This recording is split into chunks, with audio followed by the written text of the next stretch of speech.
السلام علیکم ناظرین و سامعین۔ ناظرین اکرام، آج کی زیر نظر ویڈیو میں ہم آپ کو الیگزینڈر دی گریٹ یعنی سکندر اعظم کے متعلق آگاہ کریں گے کہ اس کی زندگی کے کون کون سے ایسے پہلو ہیں جس کے متعلق آپ یقیناً نہیں جانتے ہوں گے۔ سکندر اعظم ارسطو کے شاگرد تھے۔ سکندر نے اپنے استاد کے بارے میں کچھ یوں گفتگو کی، کہتا ہے کہ ارسطو زندہ رہے گا تو ہزاروں سکندر تیار ہو جائیں گے، مگر ہزاروں سکندر مل کر ایک ارسطو کو جنم نہیں دے سکتے۔ وہ مزید کہتا ہے کہ میرا والد وہ بزرگ ہستی ہیں جو مجھے آسمان سے زمین پر لایا، مگر میرا استاد یعنی ارسطو وہ عظیم بزرگ ہیں جو مجھے زمین سے آسمان پر لے گیا۔ سکندر کا باپ جن کا نام فلکوس تھا مقدونیہ کا حکمران، اور ان کی والدہ اولمپیاس مقدونیہ کی ملکہ تھی۔ اولمپیاس نہایت حسین اور خوبرو ملکہ تھی۔ ان کا خواب تھا کہ ان کا بیٹا دنیا پر حکمرانی کرے، یعنی وہ فاتح عالم کا تاج اپنے سر سجا لے۔ اپنی خواب کی تعبیر کو پانے کے لیے سکندر کے اساتذہ کو تلقین کی کہ علم و فلسفے کے علاوہ انہیں تمام جنگی اور سلطنت کے امور کا درس بھی دیا جائے۔ اس نہج پر ان کی تربیت کی گئی۔ محل کے پرسکون ماحول میں اس وقت ایک اضطراب آیا جب بادشاہ فلکوس نے دوسری شادی کر لی۔ ملکہ سے یہ ہرگز برداشت نہ ہوا اور شہر سے باہر سکونت پذیر ہو گئی۔ البتہ ملکہ بہت سمجھدار خاتون تھی۔ اس نے سکندر کو محل میں رہنے کی ہدایت کی اور خود شاہی سیاست پر نظر رکھی۔ سکندر کی اپنی سوتیلی ماں اور عزیز و اقارب کے ساتھ تعلقات اس وقت خراب ہوئے جب بات ایک دفعہ ہاتھا پائی تک جا پہنچی۔ بادشاہ نے اپنے بیٹے سکندر کو زبردست ڈانٹ پلا دی، اور دوسری طرف محل کے ایک محافظ کی بادشاہ یعنی سکندر کے والد سے جھڑپ ہو گئی۔ اس محافظ کو درپردہ ملکہ کی حمایت حاصل تھی۔ اس نے بادشاہ پر خنجر کے وار کر کے انہیں ہلاک کر دیا۔ شاہی محل میں موجود دوسروں محافظے نے اس سپاہی کو بھی موت کے گھاٹ اتار دیا۔ بادشاہ فلکوس کو جب سپرد خاک کر دیا گیا تو اس کی عمر 47 برس تھی۔ یہاں بازی پلٹ گئی۔ سکندر کا مقابل کوئی نہ تھا، لہٰذا وہ تخت نشین ہو گیا۔ تخت نشینے کے وقت سکندر کی عمر محض 20 سال تھی۔ سکندر نے اپنی سوتیلی ماں کے رشتہ داروں کا محل سے صفایا کر دیا۔ چونکہ سکندر کی عمر بہت کم تھی تو وہ سلطنت کے داؤ پیچ سے ناواقف تھا۔ ان کی والدہ یعنی اولمپیاس نے ارسطو کو محل میں طلب کر لیا۔ اب سکندر تھا اور اس کا استاد ارسطو۔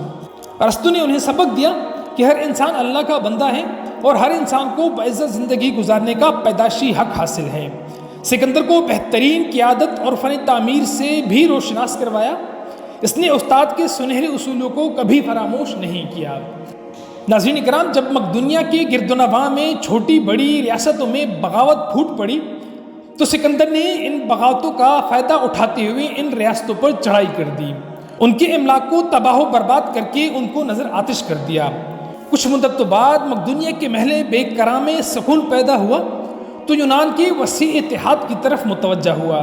سکندر جو فاتح عالم کی تربیت سے روشناس ہوا تھا، اپنے بڑے مقاصد کو پانے کے لیے کمر بستہ ہوا۔ اپنی والدہ کو ایک جرنیل کے حوالے سلطنت کے امور سونپ دیے اور خود 5000 گھڑ سوار اور 30,000 پیدل فوج کے ہمراہ دنیا کو فتح کرنے نکل پڑے۔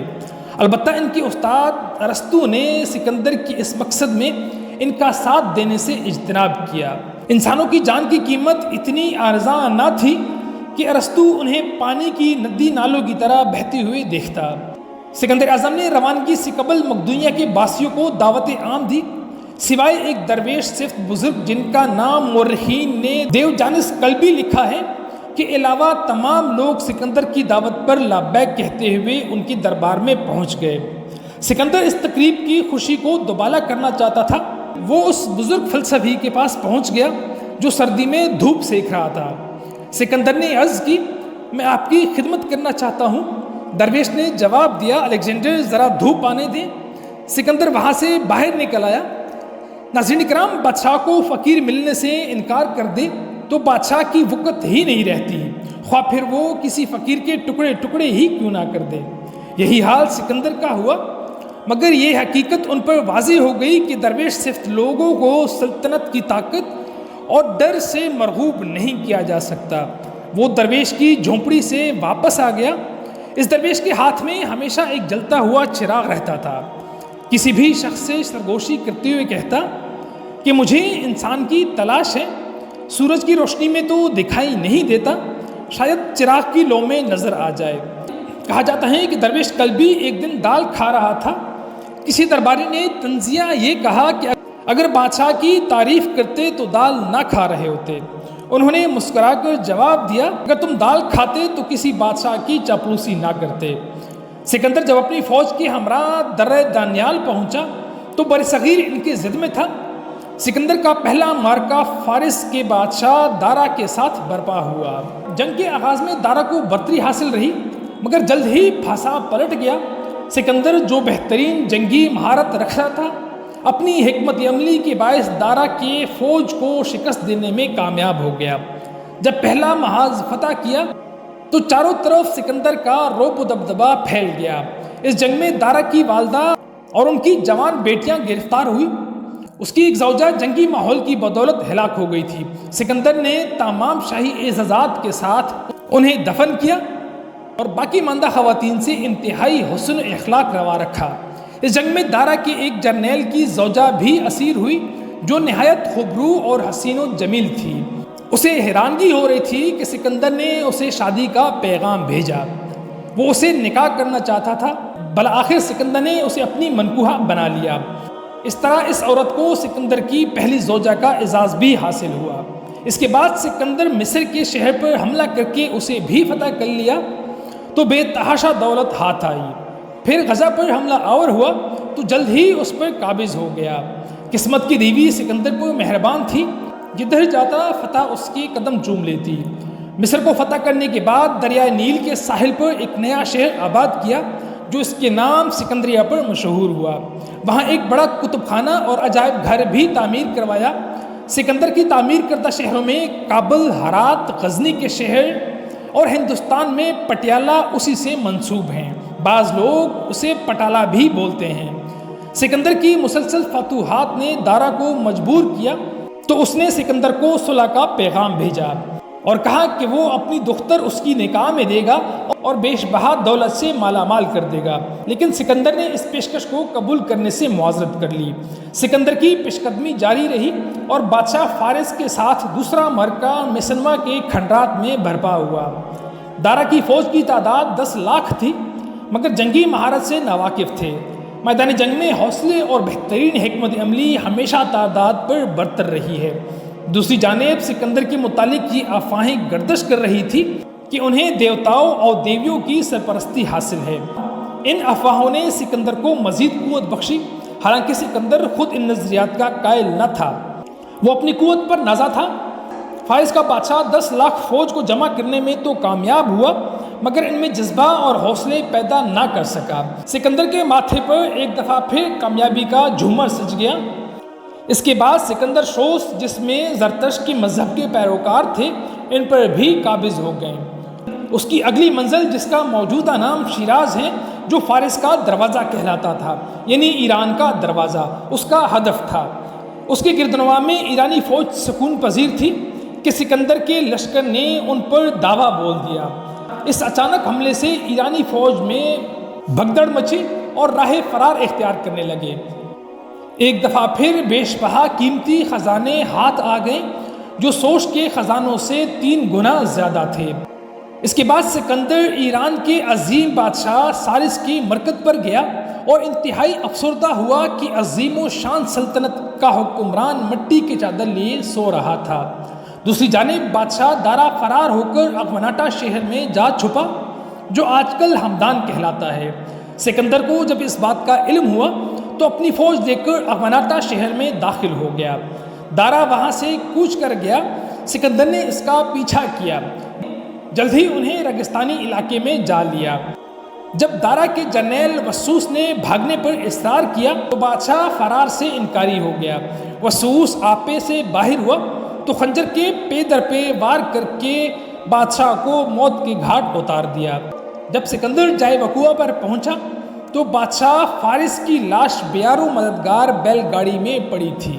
سکندر نے اپنی سفید چادر اتار کر دارا پر ڈال دی۔